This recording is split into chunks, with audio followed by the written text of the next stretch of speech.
Hello and good morning for me. May I introduce Dr. Alexander John Shaia? Alexander John, can you tell us what time it is, where you are, and where you're located? I am sitting on the Spanish coast of the Atlantic, actually the northwest corner of the European continent. And I'm looking out my window at the Atlantic Ocean on a sort of gray, misty autumn day. And it's coming up on early evening. It's almost 6 p.m. here. Well, then, good evening to you. Thank you. Sir, it Thank is you. a pleasure and an honor to interview you today to spend some time. You have been, through your work, a teacher and a mentor, and not just through your work, through the time you have shared with me on the phone and email. So it is a rich experience for me to bring your wisdom and your work to anybody that I can get to read or watch on this blog post. I appreciate your time very much. I would like to just introduce you. It's a delight, Todd. It's a great honor to be with you. And I love talking about this topic. I do too, which is why I keep coming back to your stuff. I am going to shamelessly read an edited version of your About page, and I highly recommend anybody going and learning more about the work you've done. But to introduce my friend, Dr. Alexander John Shaia, he was born into a large Lebanese family in Birmingham, Alabama. He grew up immersed in the ancient traditions of Middle Eastern Christianity, known as Maronite Catholicism. Am I saying that correctly? You are. Wonderful. He was expected to become a priest, which was a family tradition since the year 1300. Instead, Alexander John attended the University of Notre Dame, receiving a degree in cultural anthropology. Following a brief time in seminary, he went on to earn a master's in counseling education, a master's in religious education, a graduate certificate in pastoral psychotherapy, and a PhD in clinical psychology. Not done yet, Alexander John also studied sand play psychotherapy in Switzerland with Dora Maria Kolf, Cough. Kolf, Cough. a Jungian analyst and the founder of sand play psychotherapy. He was the first US man admitted to the International Society for Sand Play Therapy and continues to serve as a senior certified teaching member of the organization. Impressive and quite a Thank you. journey. And Thank you. I have to say that in the interviews that I listened to and the work that you put out, all of this remains in the background. You are humble about it. It isn't what you lead with. And I think that that has, for me, built a great level of trust. So thank you. So on this journey, So Doctor, let you me just discovered, add one little piece to that. yes, And I would really be remiss if I didn't mention that when I was at Notre Dame back in the early 70s, uh, I had the great honor to be taught directly by Joseph Campbell. And really, almost all of my work flows from his. that's the perfect segue because I was just going to ask, how did you come to, in this journey of education and forging your own path, how did you come to sort of discovering, if I can use that word, the four-path journey of transformation? So it really starts with Joseph Campbell, who taught at Notre Dame every springtime for a series of years, an advanced course. So you had to be an upperclassman to be admitted to his course. And I was able to be with him for 3 times. And essentially, he was talking about what he describes as, quote unquote, the monomyth, or in plain language, the one great story going on everywhere across all time.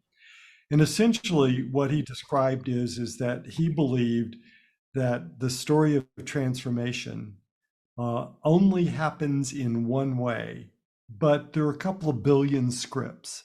Each one of us is going to write that story in our own way. But if we look at the core understructure of transformation across world history, across era and culture, across sophisticated cultures and indigenous cultures, etc., they all have one universal pattern. And he described that pattern as having four parts to it. So I heard about this four-part journey of transformation in those years with Campbell, and it became the work of my life to discover it in spiritual traditions and to discover it in psychological traditions and to see it in great movies and myths, etc. So my heart gives an assent to what Campbell said. I know that other people disagree, and I welcome that. But for me, I truly do think there is this one great story in four parts, and every one of us is walking to it in a unique way. Can you describe for us those four parts in an overview? Sure. So Campbell talked about this as the hero of the heroine's journey, but I like to talk about it as the great story of transformation and sort of take any particular gender off of it. The first part of the journey, the first path, is hearing the summons to a new journey. And usually there is great resistance. In fact, Campbell would often talk about that when we hear the summons, if we immediately say yes, it probably hasn't gone deep enough in us yet. The second part of the journey is once we make an adequate yes, we enter a time of great trials and obstacles, and we're tossed here and there. Usually there's a lot of weariness, dryness, maybe some sense of despair, great wrestling, perhaps doubt and anxiety. Because the world that we knew is no more, and the world that we hoped to find is not yet. The third part of the journey, so the first part is hearing the summons, the second part is great trials and obstacles. The third part is, in his language, he called it receiving the boon or receiving the gift. And this can come in various ways, from an insight, a sense of meaning, or a sense of purpose, or a sense of, I know what the next part of my life is to be about, etc. And then the fourth part, and actually Campbell would talk about this as the most critical part after starting the journey. The fourth part is having received the gift or the insight. Now it's a long process of integrating it and trial and error to learn how to serve and to offer it to ourselves and to offer it to others. So first part, hearing the summons to a new journey. Second part, enduring trials and obstacles. Third part, receiving the gift. But receiving the gift is just receiving it. It's like, unless we really work with the gift, it's going to be stillborn. So people get really excited about receiving it, but we've really got the fourth part of the journey that Campbell put so much stress upon, which is now that you have something, you have to work it out. You have to integrate it and work it out. Excellent. Yeah, I think that's the part that began to really draw me into all of this material, is that concluding part that I wasn't necessarily finding so many institutions, experiences, things that you can sign up for or engage in. They all looked for that third part and thought that was the end. Right. Yeah, I think I did the Camino in 2014, and I went in with that understanding. The Camino will change me, and I've learned that there's a whole fourth path. there's the whole return home. Yeah. What I tend to say is that on the Camino, you awaken, and you often will experience the trials and obstacles, obviously. And usually somewhere in the journey is one or many gifts. But that fourth path doesn't happen on the Camino. It happens once you get back home. And that's the Right. part that I think is so valuable, but it's so little discussed. And for anybody listening to this, the Camino is El Camino de Santiago, a 500-mile roughly pilgrimage across northern Spain, which Alexander John has guided a few times before, and we'll come back to that a little bit later on, but just so people know what we mean when we say Camino. So Yeah, you I brought wish this. I could show you right now, right outside my window, because I live very near the last steps on the Camino, and just now a group of pilgrims, three pilgrims, are walking along. They've got about a kilometer to go to get to the final point at the ocean. What a way to keep it real and close, out right Right, outside your window. right outside the window. Now I you often open brought the this. window and yell "Bang Camino!" But You brought this work together in a book that has a couple of names now, but the latest release. Could you tell us about the book that you wrote with this four-part path of transformation? well, yeah, let me just give a little bit of a background. Having Campbell's um, map of the four-part journey, at that very moment, I was also in theology, and we were learning that early Christians knew that they wanted precisely four texts for the Gospels, and that the decision about four was made even before which stories. And I was like, well, what does four have to do with Jesus? And it was this this realization that early Christianity may have had some intimation of what Campbell was talking about, that every great journey of transformation has got these four core parts to it. So from that point until the year 2000, I was trying to work out, uh, was there a way that the early Christians knew which four texts they were looking for because they wanted to tell the story of transformation through and with the life of Jesus? So, in essence, I won't go into how that all came together, but it did come together for me 27 years later in the year 2000. And so we have the book which walks a person through the Gospels, not in a primarily religious sense, but as a journey of transformation. And so I open up the four gospel journey as the transformation of our heart and mind. And the book is called, the hardback is called Radical Transformation, The Journey of Heart and Mind.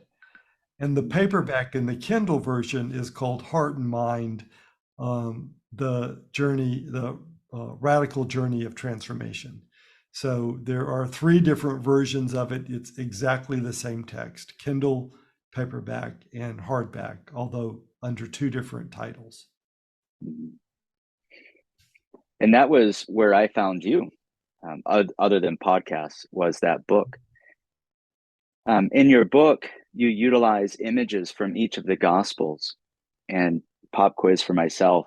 So they go with a mountain to represent the change, and the sea of suffering, which is the second path of challenges. And then the third path where we receive that gift is the garden of joy. And then that final one is the road of service, Right. if I'm remembering all of that correctly. You are, and that was as I worked when this realization came about that each of the four gospels is one of Campbell's, or in Campbell's language, is one of the paths. But and then I began, I mean, many people have described how Matthew is so much about climbing a mountain. So that one was easy to see. But then I realized each of the four texts is literally written in an earth landscape, and that earth landscape is a great part of the teaching. So the first path of waking up to the call is like climbing a mountain. It's not so much the mountaintop as it is the exertion to climb, the exertion to wake up.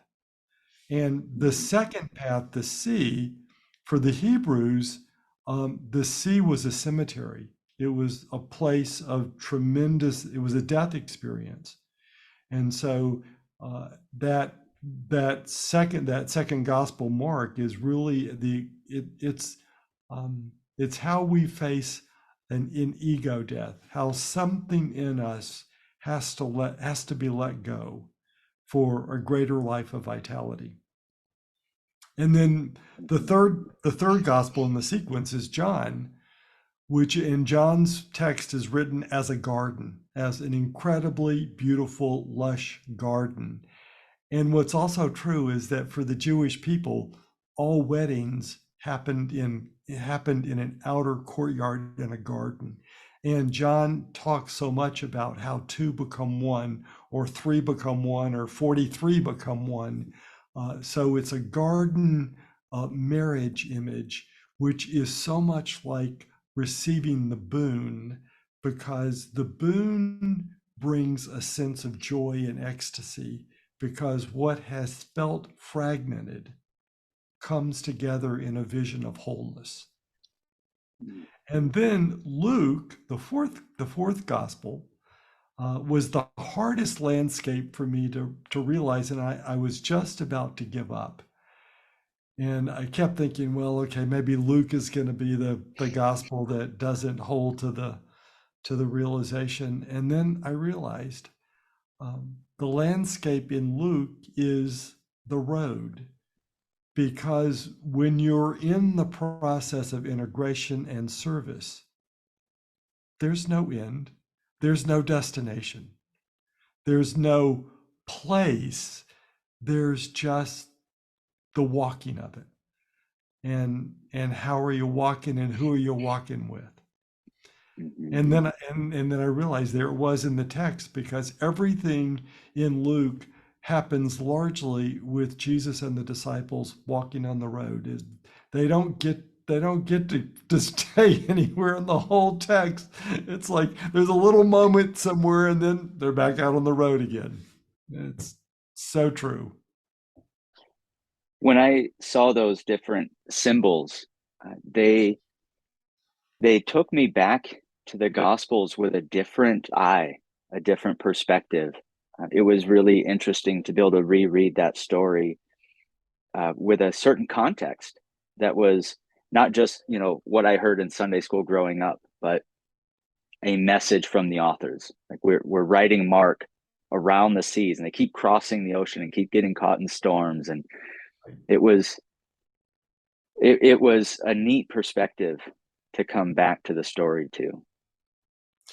It is, and just as an aside, I know that the Salvation Army in UK has totally redone their youth program, and they take their youth program out to those landscapes Oh, and wow. experience the landscape as they also experience text in that gospel, and as they teach them about the four-path journey of transformation. So it's a whole new place for all of us to explore. That's amazing.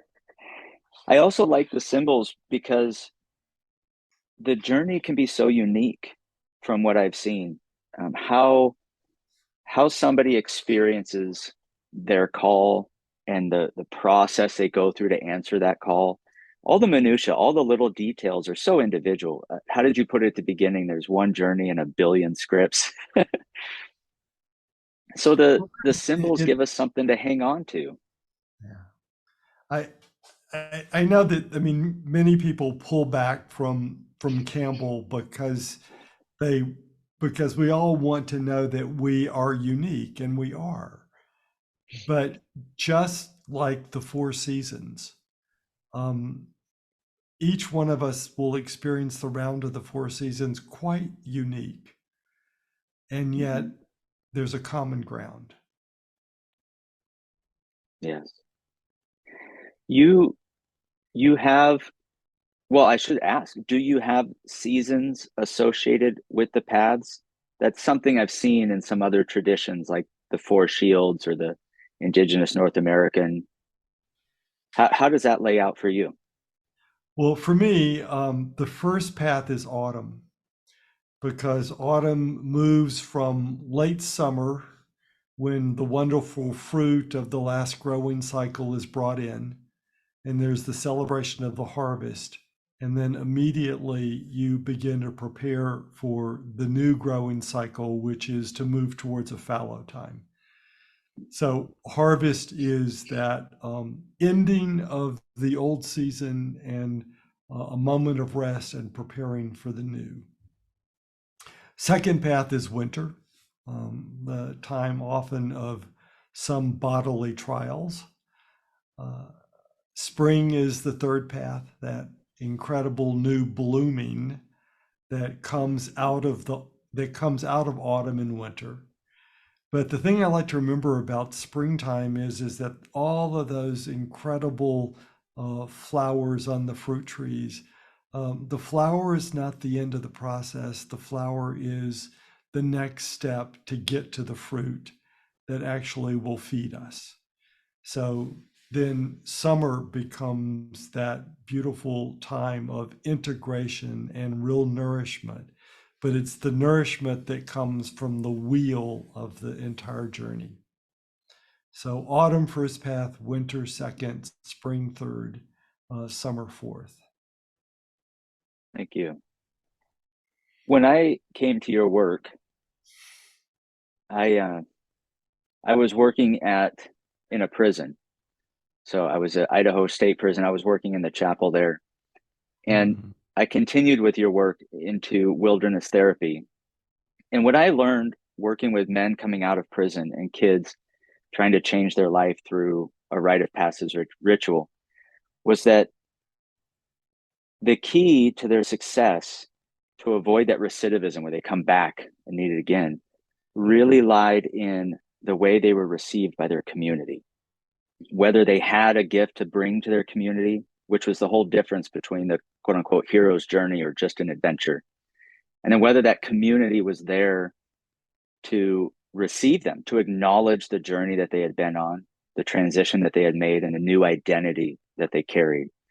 How do you go about uh, building or creating or teaching community in relationship to this journey? Well, it's there's so many layers to that, Todd. Um, One of the things that I want to highlight is in this is the anthropologist in me because besides the theology and the psychology, uh, I think anthropology actually has been my most valuable resource. Um, Most of the anthropologists missed this piece when they described the great rites of initiation. They were so focused on what was happening when the adolescence went off, and they missed the fact that the holding community that remained behind was going through their own transformation because they had to do two things. They had to internally let the adolescent go, let the child that they had known go. And they had to open that space in them to receive a different person when they came back, and to also have a different expectation and responsibility placed on them when they came back. So that it was not good enough for the adolescent to simply go off and experience, but they go off and come back and then everything goes on the same again. Um, Both the adolescent returning as maybe some first steps into adulthood and the holding community had to renegotiate their relationship. Both sides had to renegotiate their relationship. And this is so, we just have very little model for it in our culture, that the community has to understand that this is a moment of change for them, uh, not simply for the adolescent. That right there is probably the heart of the work that calls to me. And I find words like mentor, mentoring. It's an old quote that uh, Shaw gave to me, which was, if you haven't been fed, become bread. And of course, my Zoom is telling me we have 6 minutes left.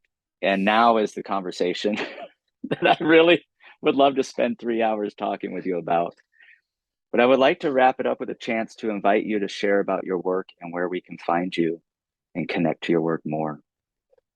Well, thanks, Todd. I mean, the critical piece is my website. And I would be so delighted if you would go. You will find many, many, many, many podcasts there for your just ability to click on and listen. The website is www.quadratos.com, and Quadratos is QUAD, quad, QUADRATOS, quadratos.com. And like I said, there's so much material there, free material, which I would really encourage you to take advantage of. Now, also, I have a course coming up with the Shift Network that starts on the 8th of November, which is going to be about the 13 Celtic days of Christmas. And one of the most amazing things was to realize that um, Christmas is not 12 days, it's 13 days, and that the entire 13 days come from the way that what the Celts celebrated for the 13 days for the winter solstice. We took the 13 days for the winter solstice and we found the Christian story for each one of those 13 days. If that at all interests you, to bring Christmas back to the experience of the sky and the earth, please think about joining me there. The other piece is the great, great, great work is something that I have called Heart and Mind Community.